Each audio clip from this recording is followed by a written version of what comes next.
各位，行车安全真的很重要，尤其是想要跑山的人。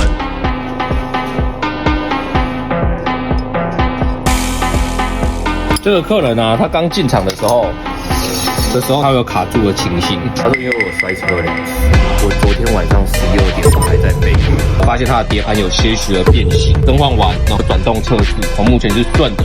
等一下我们会做一个路试跟一个重刹的情形，再来转动，它是否有解。想要跑山的人，一定要进场检查一下胎压，检查一下刹车系统，做一下基本的健检，不要皮带断掉，造成有误入的情形。机车健检找 Hanson。